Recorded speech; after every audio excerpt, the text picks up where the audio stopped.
Hi everybody, it's Nick from Lake Geneva Country Meats. I'm here in my mom's kitchen with my Uncle Mark, and we're going to show you how to bake a lobster tail. That's right. Lobster is one of those things that's kind of decadent. It's a great thing for the New Year's or any festive occasion.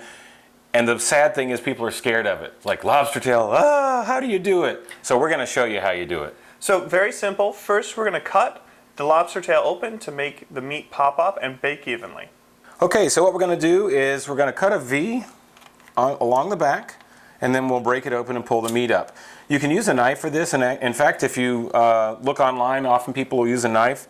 I think that's for people that are better with a knife than I am. I like to use kitchen shears because you don't want to slice the meat all to pieces. Nope. The whole thing is you want one solid piece of meat. So all we're going to do is sneak up underneath the shell, between the shell and the meat, and as you can see, I'm cutting a little slice down. Not too tough with shears, pretty easy to do, even for a lefty, and I'm sure these are not lefty shears. They are not designed for you, I'm sorry. But that's all right. We lefties learn how to adapt, so I've learned how to use scissors with the wrong hand. All right, and so actually, and I did cut into a tiny bit of the meat anyway. All the more reason not to use a knife. All right, what we do now is we're going to rinse it a little bit because we don't even see it, but there are probably little bitty chunks of shell that are down in. So we're going to just rinse it in just a regular old bowl of water. And the reason is these little bitty pieces of shell, we get them off of the meat because I don't think you'd want to take a big bite of meat and go crunch on the shell necessarily. It wouldn't hurt you, but I don't think it would be too tasty either. All right, that's good. Doesn't have to be all that difficult. And now along the part that we've cut, we're just going to kind of crack it open a little more.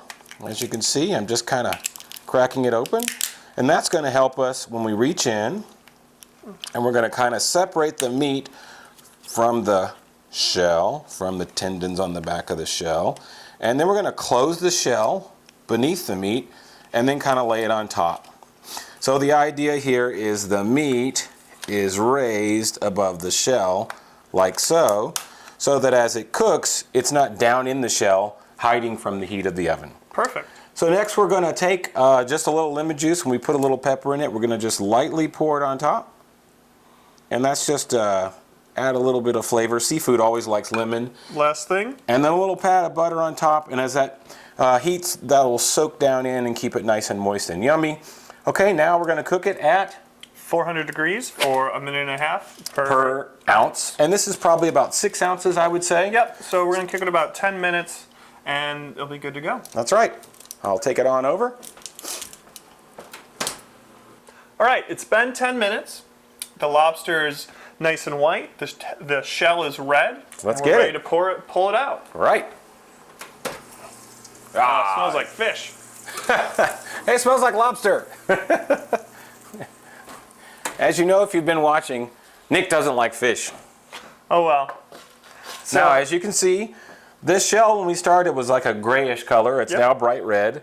The meat when we started was a creamy pinky color, and it's now white. Yes, we'll take a little bit more lemon juice and pour it on. You can add a little bit more butter too if you like. You can also mix in a little bit of white wine with the lemon juice when you cook it. Just add a little bit more flavor. Oh, it smells heavenly. I'm going to take a taste. Uncle Mark, you take a taste. Let me know how it is. I'll do that. Thank you very much for watching. You can click on the link below to see the full cooking instructions. Pair this with the filet mignon, make a little surf and turf. I like the filet mignon. And you can see that recipe too if you click on the link below. What do you think, Uncle Mark? Wonderful. Happy holidays. Happy New Year. Have a great one. We'll see you soon at Lake Geneva Country Meats.